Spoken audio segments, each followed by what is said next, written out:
They say the Emperor never turns away, that his gaze, eternal and unblinking, stretches across the void, bathing every faithful soul in the golden light of his divine will.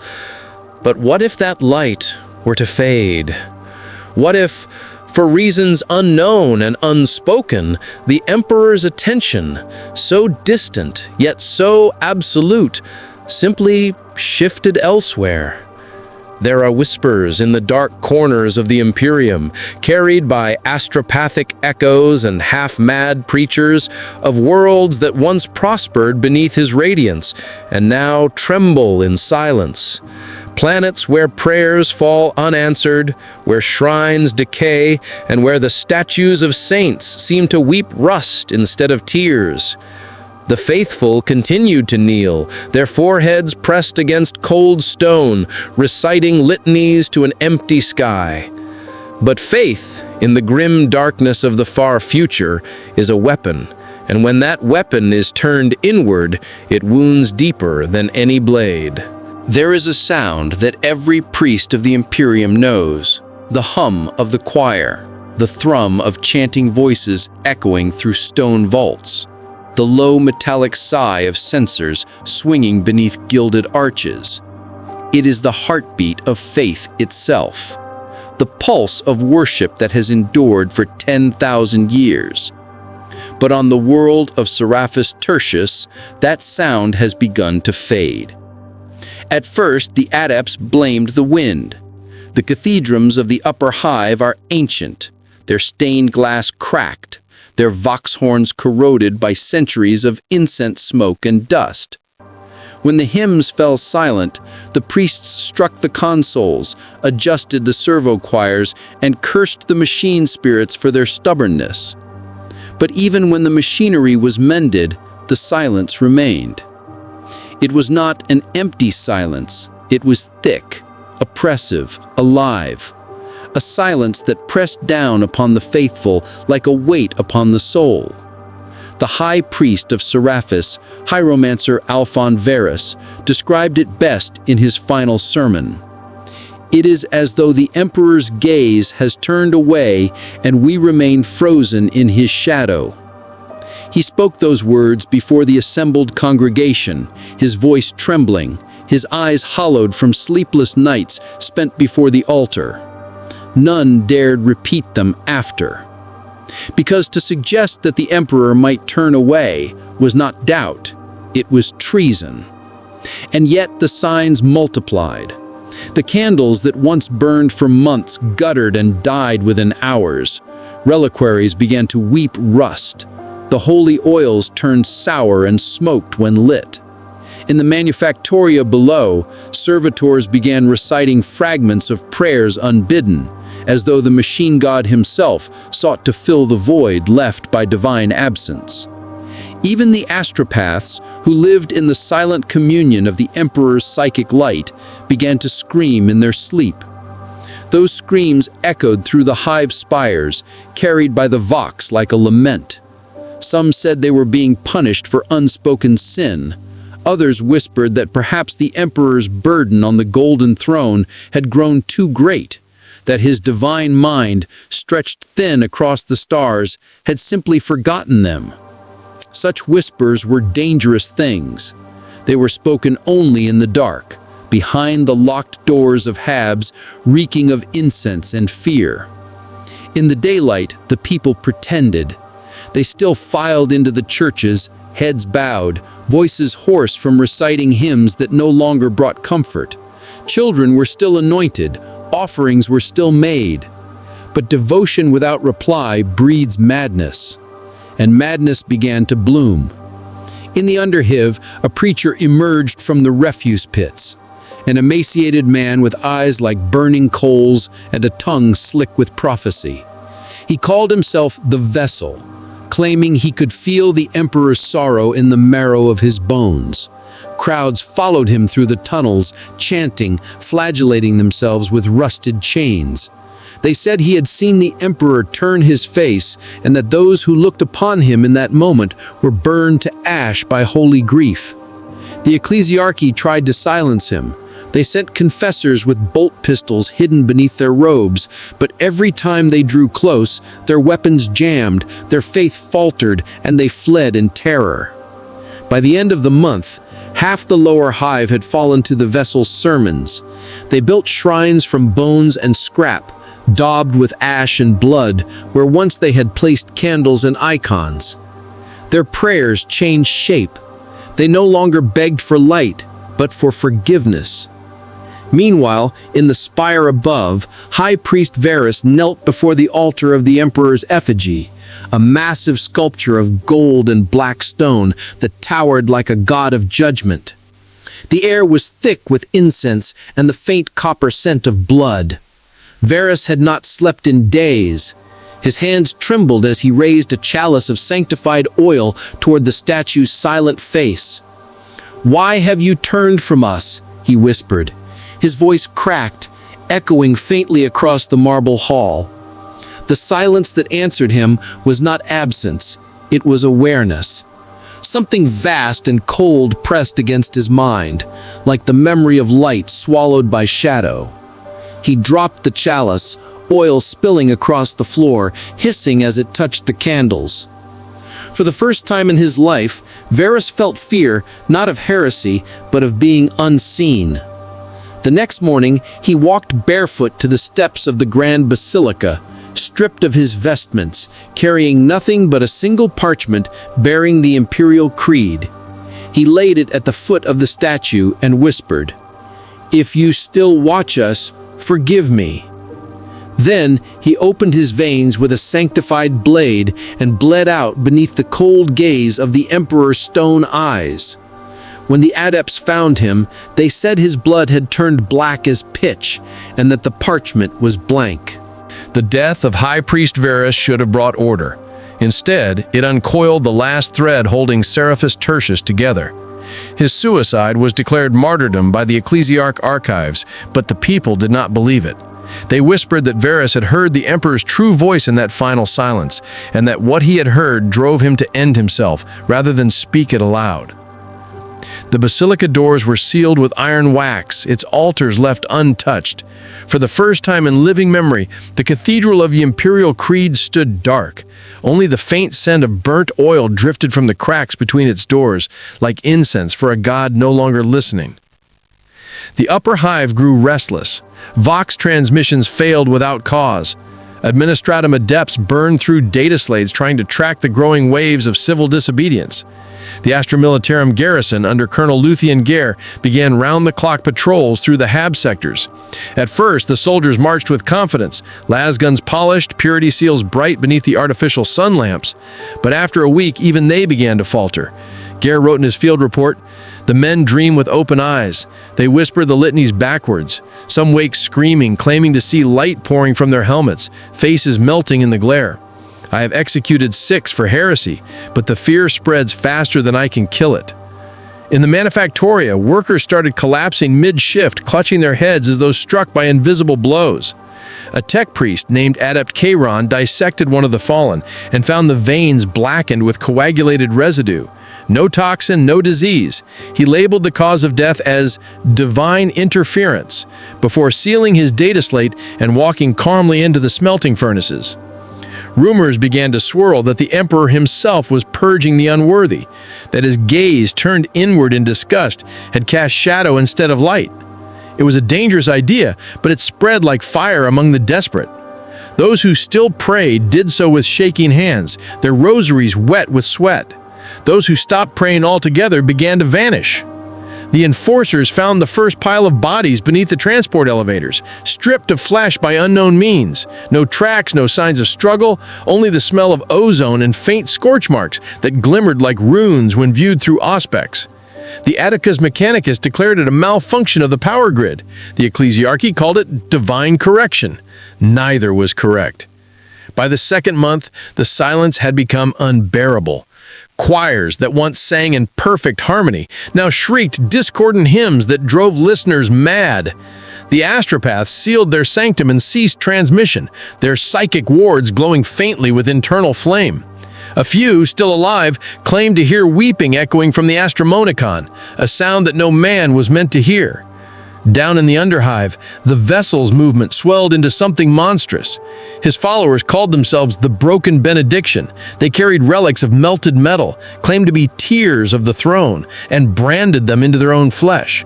They whispered that the emperor had not abandoned them, but had been wounded beyond mortal comprehension, that his silence was not cruelty, but pain. "Do not fear his silence," the vessel cried before the crowds in a tunnel lit only by burning promethium barrels. "Fear the moment he speaks again." The people listened, and then they began to prepare. Factories were seized. Vox relays were repurposed to spread sermons instead of work orders. Entire manufactoria knelt in the grime and chanted in tongues unknown to the Lex Mechanics. Pilgrims painted the walls with ash and blood. Something was building, something vast and terrible, and none could name it. The Arbites attempted to restore order. They sent shock troops into the lower sectors, armored, disciplined, merciless. Only one squad returned. The rest vanished beneath the smoke, their last Vox recordings filled with whispers. "The statues are moving. The walls bleed light. We are being watched." In the heart of the hive, an ancient relic began to hum. It was known as the Solar Reliquary, a massive crystal structure housed within a shrine, said to contain a fragment of holy armor worn by Saint Eudachima herself. Its light had not flickered in centuries, but now it pulsed, slow, rhythmic, like a dying heartbeat. A young novitiate named Lyra, barely 17 standard years old, was assigned to guard it. She had been chosen because she still believed, or so her superiors said. But when the reliquary began to bleed golden liquid down its surface, she fell to her knees and whispered, "Please don't leave us." The light answered by dimming. Lyra was found the next morning, her hands fused to the reliquary's base, her body reduced to ash. Witnesses said her mouth was open in silent prayer. Some claimed the golden liquid had solidified into a symbol, a crude mark resembling a closed eye. It was then that the Inquisition took notice. A vessel of the Ordo Hereticus, the Blade of Dawn, entered orbit 2 weeks later. Its presence cast a shadow across the hive's atmosphere, blotting out the false sun for an entire day. The governor's court sent petition after petition, but no reply came. When the ship shuttle finally descended, it did so without broadcast, without herald, without ceremony. The inquisitor who emerged was draped in black, his face hidden behind a mask of gold etched with litanies of purity. He spoke no name, only his authority. His retinue followed in silence, servo skulls hovering like carrion birds. He looked upon the hive below him, upon its rusted towers and trembling faithful, and murmured one phrase through his vox grill: "Faith has rotted here." The inquisitor's name, when it was finally spoken aloud, was Calix Draver, of the Ordo Hereticus. His rival should have brought clarity, but it only deepened the shadows. The very air seemed to recoil when he walked through the basilica gates, servo skulls trailing behind him, their auger lenses flickering in and out of spectral interference. He moved with the deliberate calm of one who has witnessed entire civilizations die and found the act mundane. Governor Lauren knelt before him, trembling, words catching in his throat, as he begged for the emperor's mercy. Draver said nothing. He simply raised a gloved hand and pressed it against the man's forehead. For a moment there was silence, and then the governor convulsed, eyes rolling back, foam spilling from his lips. When his body hit the marble floor, his chest bore the faint mark of the aquila, burned into the flesh as if by invisible flame. "Governor absolved," Draver murmured coldly. His faith was found wanting. No one spoke after that. Within hours, the Inquisition had declared full planetary quarantine. The astropath's towers were sealed, the ports closed, and the skies patrolled by gunships bearing the sigil of the Ordo Hereticus. The world of Seraphus Tertius, once proud in its industry and faith, became a prison under its own heavens. Draver began his work in silence. His acolytes spread through the hive like shadows, silent, efficient, merciless. They interrogated priests, dissected servitors, tore apart Vox systems searching for traces of heretical code. They burned the archives of the ecclesiarchy, declaring every record contaminated by uncertainty. But the Inquisitor's gaze lingered on one place above all others, the Basilica of St. Verus, sealed since the priest's death. When the doors were finally opened, the stench was overwhelming, not of decay, but of oil, incense, and burnt parchment. Hundreds of candles had melted into one solid mass of wax, their flames long dead. Varus's throne remained untouched, though the gold had blackened with soot. On the walls were scrawled prayers, not in High Gothic, but in something older, written in trembling hands and layered one upon another until the stone itself looked flayed. One phrase repeated more than any other: "He does not look away. He closes his eye." Drover stood before it for a long time, saying nothing. Then he turned to his scribe. "Burn it," he ordered. "But my lord, the sanctum, burn it." The scribe hesitated only once before obeying. When the flames took hold, they burned without smoke, as though the stone itself welcomed the fire. Drover watched until the last trace of script was gone, then spoke quietly. "Whatever speaks through this silence, it is not the Emperor." That night the first storm came. It began as a low vibration through the hive's metal bones, a shudder that set every reliquary and data slate rattling. Then came the wind, not air, but a psychic current that tore through vox channels and caused every servitor in the city to scream in binary terror. The sky turned the color of oxidized copper. Lightning without sound split the horizon, striking manufactoria, towers, and cathedrals alike. Citizens ran through the streets clutching relics, their prayers drowned by the hum that filled the world. The hum grew into a chorus, not words, but a resonance of despair. Those who heard it too long began to bleed from their ears. Drover's ship on orbit registered no storm. From the void, Seraphis Tertius appeared calm. Only those upon its surface felt the storm's true touch, a pressure that sank into the bones, that made every living thing feel as though a colossal gaze had turned upon them. In the midst of this storm, Scriptor Marius Vultrius, the same man who had first recorded the silence, found himself summoned by the Inquisition. His hands shook as he entered the sanctum where Drover stood, surrounded by flickering hollow sigils. "You wrote the first account of the stillness," the Inquisitor said. His voice was flat, metallic. "Describe what you felt." Vultrius swallowed. It was as though the Emperor had withdrawn his light. Not gone, not dead, just waiting. "Waiting for what?" the Inquisitor asked, his eyes glinting behind his golden mask. Vultrius hesitated. The air between them seemed to thicken. Somewhere distant, a bell tolled without hand or hammer. "To see who would still pray," Vultrius whispered. The Inquisitor stared at him for a long moment, then, without warning, drew his bolt pistol and fired. The report echoed like thunder in the chamber. Vultrius's body fell, his blood splattering across the marble floor. Drover holstered his weapon, murmuring almost tenderly, "Faith does not guess." Outside, the storm subsided as suddenly as it had begun. In the streets, the people gathered around the corpses of those who had fallen, staring up at the still burning sky. Some saw shapes moving within the clouds, silhouettes vast and indistinct, like wings made of light and ash. Others saw nothing at all. Within the basilica ruins, a single candle flared to life, though no one had lit it. Its flame burned a cold, pale blue, and in the faint glow reflected across the stone floor, the phrase reappeared, freshly carved, though no blade had touched it. "He closes his eye."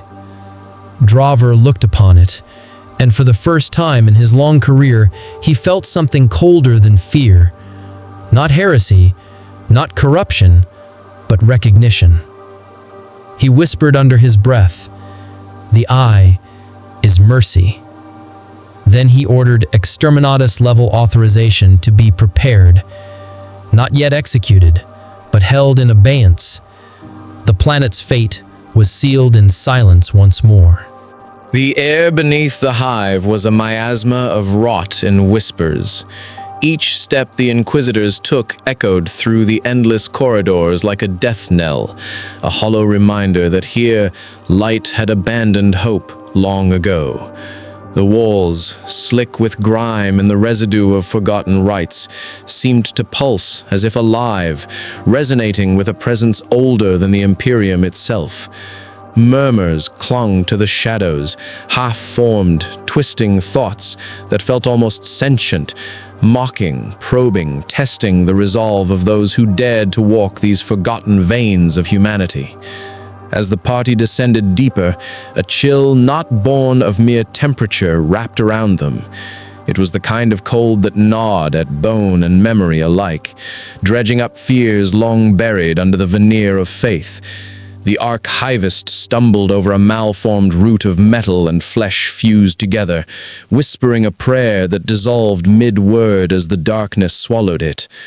Even the servitors, cold and unfeeling, emitted a low hum of unease, their optic lenses flickering like distant stars caught in a void too vast to comprehend. Then the first sign came, the mockings. Not carved by human hands, not etched by machine, but seared into the walls as though the hive itself had bled in some agonizing ritual. Symbols writhed subtly, shifting when not observed directly, spelling secrets older than the Emperor's gaze. The Inquisitor paused, sensing that even the faintest glance toward them invited madness, a slow unraveling of mind and purpose. And in that silence, heavier than any blade, lay the true horror. The Emperor's absence here was not mere distance. It was a vacancy, an emptiness that had invited something far older, far hungrier to wake.